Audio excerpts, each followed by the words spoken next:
অবাধে সীমান্ত পাড়ি দিয়ে ভারতে চলে যেতে পারে, এই সুযোগ করে দেওয়ার পেছনে কি গোয়েন্দাদের মধ্যে লুকিয়ে থাকা ফ্যাসিস্টদের কোনো সহযোগী ছিল কিনা, এই প্রশ্নটা।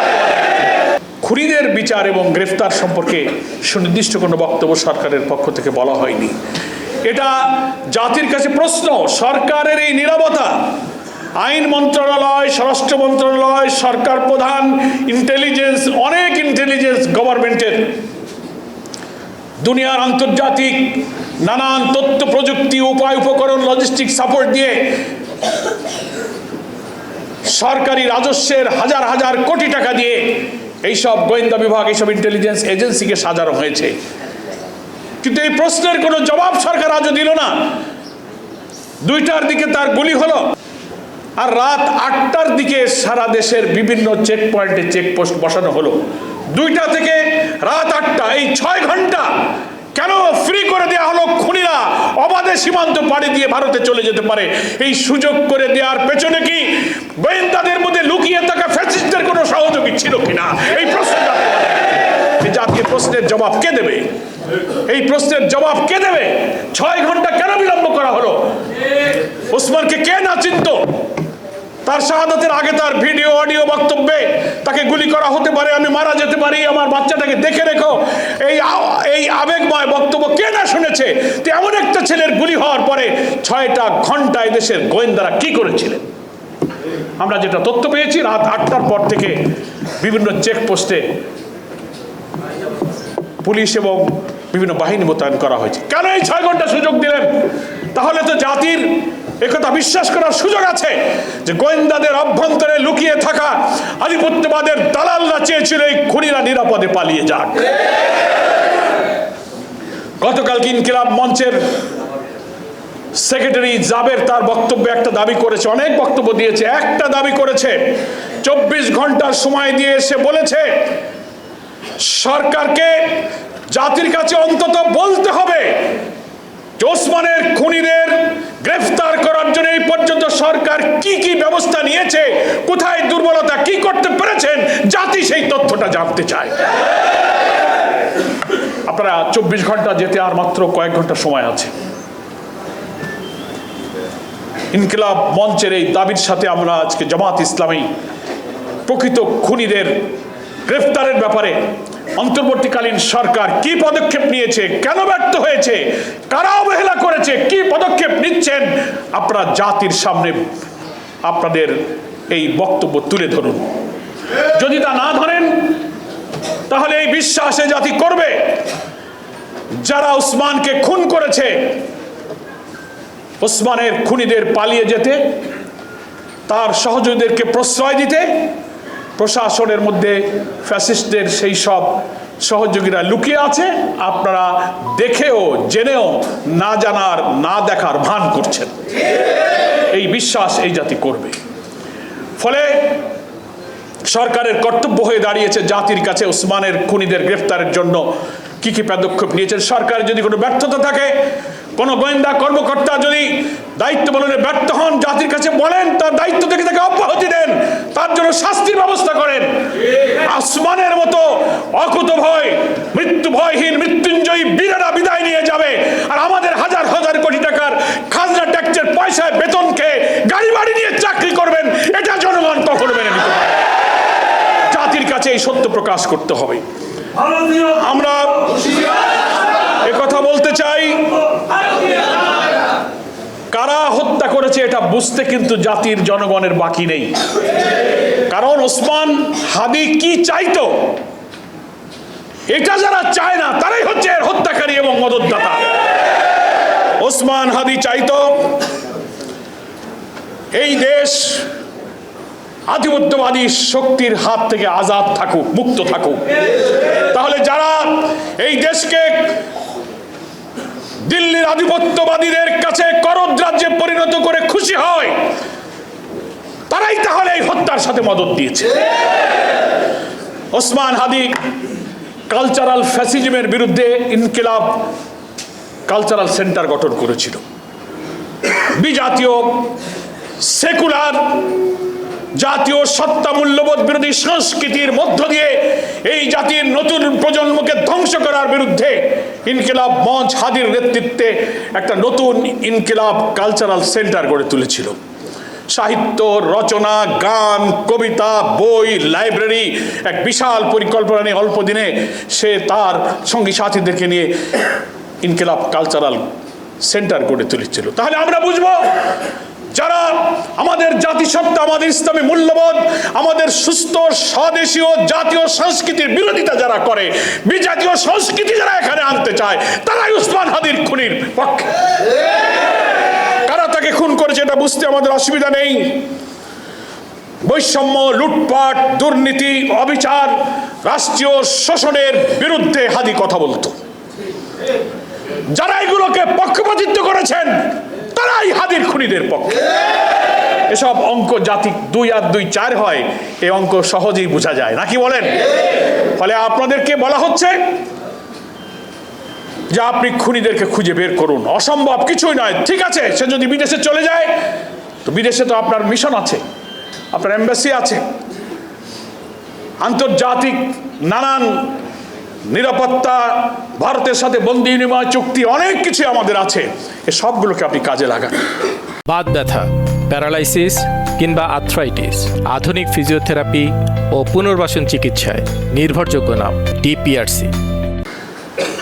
জাতির এই আকাঙ্ক্ষা পূরণ করা এখন অন্তর্বর্তীকালীন সরকারের দায়িত্ব। আমরা শুনতে পেরেছি জাতিসংঘ, মিডিয়াতে আসছে, জাতিসংঘ এই ওসমান বিন হাদির হত্যাকাণ্ডের তদন্তের জন্য আগ্রহ প্রকাশ করেছে। প্রয়োজনে তাদের লজিস্টিক সাপোর্ট নিন, নিরপেক্ষ তদন্ত করুন। কই এখনো তো এত বড় একটা ঘটনায় কত লক্ষ লোক কালকে জানাজা এসেছে, এত গণদাবি উচ্চ কণ্ঠে আকাশে বাতাসে মুখরিত হলো। প্রধান উপদেষ্টা তো কালকে বলতে পারতেন যে আমরা একটা বিচার বিভাগীয় তদন্ত করে এতদিনের মধ্যে তদন্ত করবো, আপনারা শান্ত থাকুন, একটা বক্তব্য তো দিতে পারতেন, কিন্তু তা আপনারা দেন নাই। বলে আপনি কোনো পদক্ষেপ গ্রহণ করেননি। বলে আন্তর্জাতিক এই তদন্ত, জাতিসংঘের এই উদ্যোগ, এবং আপনি যদি দেশপ্রেম, আধিপত্যবাদ বিরোধী এই শক্তিকে নির্মূল করে আগামী জাতীয় নির্বাচনকে বানচাল করে ইনক্লুসিভ ইলেকশন, রিফাইন আওয়ামী লীগের নামে এই জাতির মধ্যে আবার ফ্যাসিস্টদেরকে প্রবেশ করে এই জাতির সত্তাকে ধ্বংস করার এই সুযোগ যদি আপনি দিতে চান, তাহলে জনগণ কিন্তু তা মেনে নেবে না। আপনার প্রতি আমাদের এখনো আস্থা আছে, আমরা আস্থা রাখতে চাই, কারণ আপনি ইচ্ছা করে ক্ষমতায় আসেননি, এবং ক্ষমতায় আসার পরে জাতিকে কথাও বলেছেন যে আমি ক্ষমতায় থাকতে চাই না, আমার দায়িত্ব পালন করে আমি চলে যাব। আপনার এই বিরল মানসিকতার জন্য আপনাকে আমরা ধন্যবাদ জানাই। কিন্তু আপনি ওসমান হাদির জানাজায় যে প্রতিশ্রুতি দিয়েছেন যে প্রিয় হাদি, আমরা তোমাকে বিদায় জানাতে আসিনি, আমরা তোমার কাছে শপথ নিতে এসেছি, ওয়াদা করতে এসেছি, সেই ওয়াদাটা আপনি করুন। আপনার উপদেষ্টাদেরকে বলুন, ইন্টেলিজেন্সের ব্যর্থতার জন্য দায়ী যারা তাদের নাম প্রকাশ করুন, না হলে তাদের বিরুদ্ধে ব্যবস্থা গ্রহণ করুন। তাহলেই হাদির কফিনকে সামনে রেখে আপনি যে ওয়াদার অঙ্গীকারের কথা বলেছেন সেটা সত্য বলেছেন বলে প্রমাণিত হবে। সম্মানিত দেশবাসীকে আমি বলবো, সরকারের এই নীরবতার দেয়াল ভেঙে এই জাতির গণ আকাঙ্ক্ষার সাথে আপনাকে একাত্ম হওয়া উচিত। শহীদ ওসমান বিন হাদির পরিবারের সাথে আমরা শুধু জামাত ইসলামী নয়, সারা দেশবাসী আছে এবং ইনশাআল্লাহ থাকবে। তার ভাই বলেছে আমাদের কারো সাহায্যের প্রয়োজনে মহান আল্লাহ আমাদের উত্তম সাহায্যকারী। এটাই হচ্ছে ইমানদার মুমিনের কথা। এজন্য ছবিতে ওসমান বিন হাদির শিশু বাচ্চাটাকে যারা দেখছেন তারা চোখের পানি রাখতে পারছেন না, কোনো জবাব নেই, কোনো ভাষা নাই। এইভাবে একটা শিশু সন্তানকে পিতৃহারা করা, তার ভাই বোনেরা পাগল হয়ে যাচ্ছে, মা পাগল হয়ে যাচ্ছে। কিন্তু আমাদের প্রশাসনের যন্ত্রে, ইন্টেলিজেন্সে যারা আছেন, এই চোখের পানি, এই শোক, এই শিশু তাদের হৃদয়কে স্পর্শ করতে পারছে না। এত নিষ্ঠুর, এত পাষাণ হৃদয়ের লোক যারা আমাদের জাতির শ্রেষ্ঠ সন্তানকে হত্যা করে, প্রশাসনের যিনি যেখানে আছেন, ডিজিএফআই বলেন, এনএসআই বলেন, এসবি বলেন, ডিবি বলেন, পুলিশ বলেন, অনেক গোয়েন্দা সংস্থা আছেন। প্রত্যেক গোয়েন্দা সংস্থার প্রধানের কি ভূমিকা ছিল সরকার প্রধানের উচিত সেগুলো খোঁজ খবর নেওয়া। ব্যর্থতা থাকলে প্রয়োজনীয় আইন অনুযায়ী পদক্ষেপ নেওয়া প্রয়োজন। জাতির কাছে নিশ্চয়ই আপনার একটা বক্তব্য দিতে হবে, যেটা গতকালকে লক্ষ লক্ষ দেশবাসীর সামনে ইনকিলাব মঞ্চের পক্ষ থেকে তার সেক্রেটারি দাবি করেছে। আমরা এই কথাই বলবো, এটা বুঝতে হবে নির্বাচনের তফসিল যেদিন ঘোষণা হয়েছে তার পরের দিন কিন্তু হাদিকে শুট করা হয়েছে, খেয়াল করেছেন আপনারা? এবং আল জাজিরার সাংবাদিক কি নাম, কি সাহেব, জুলকারনাইন সাহেবের একটা টেলিগ্রাম কনফারেন্স আওয়ামী লীগের নানান নেতাদের ভাইরাল হয়েছে, দেখেছেন তো আপনারা? দেশি বিদেশি অনেক আওয়ামী লীগের নেতারা সেখানে বক্তব্য রাখতেছেন। 9 তারিখে সেই মিটিং, তারা বলতেছে আওয়ামী লীগের লোকদের অভয় দিচ্ছে যে আমরা লোক ঢোকাই দিয়েছি, আমরা লাইসেন্স পেয়ে গেছি, অসুবিধা নাই, তোমরা কাজ চালায় যাও, আমরা আমাদের কাজ শুরু করে দিয়েছি। তারপরের দিনই হাদিকে শুট করা হয়েছে। ইলেকশনের তফসিলের পরদিন আমরা তো বিস্মিত। চিফ ইলেকশন কমিশনার বললেন, ওসমান বিন হাদির হামলাকে বললেন এটা একটা বিচ্ছিন্ন ঘটনা। আমরা লজ্জিত, সরকারের একটি সাংবিধানিক পদে অধিষ্ঠিত থেকে আফটার ডিক্লারেশন অফ শিডিউল একজন এমপি পদপ্রার্থীর উপরে গুলিবর্ষণ করা কখনো বিচ্ছিন্ন ঘটনা হতে পারে না। আপনি আইন জানেন, আপনি কি করে কথা বলতে পারলেন?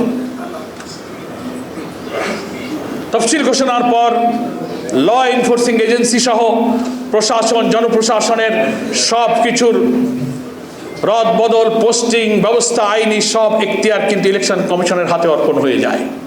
আপনি এটাকে বিচ্ছিন্ন ঘটনা বললেন?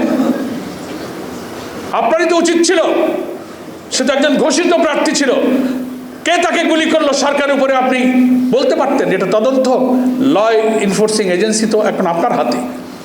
আপনার কি নির্দেশনা ছিল? ফলে head of the government, head of the election commissioner দুজনেরই কিন্তু এখানে দায় আছে। এ দায় আপনারা কেউ এড়াতে পারবেন না, আপনাদের দায়িত্ব পালন করতে হবে।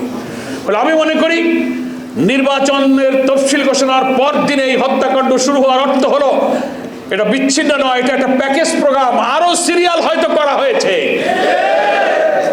আধিপত্যবাদী শক্তির করদ রাজ্য বানাতে যারা ব্যর্থ হচ্ছেন, তাদের গাত্রদাহ অন্তর্জলা মিটাতে তারা যেন বুঝাতে চাচ্ছেন, টেলিভিশনে যারা টক শোতে বক্তৃতা করেন, এক শ্রেণীর সাংবাদিক, কুশীলব, কবি সাহিত্যিকরা লিখছেন আর বলছেন ভাবখানে এরকম যে আওয়ামী লীগ ইলেকশনে না আসলে যেন কোনো ইলেকশন হবে না। এই ন্যারেটিভ তৈরি করে আধিপত্যবাদ বিরোধী শক্তিকে আপনারা গান পয়েন্টে নিয়ে যাচ্ছেন। এরপরে আর আমাদের জুলাই যোদ্ধারা কে কে টার্গেটে আছে জাতি এখন আমরা উদ্বিগ্ন। 300 আসনের প্রার্থীরাও তাদের জীবনের নিরাপত্তা নিয়ে উদ্বিগ্ন। কি বলেন, ঠিক কিনা? আমরা সরকারকে এ ব্যাপারে তড়িৎ পদক্ষেপ নিতে বলবো।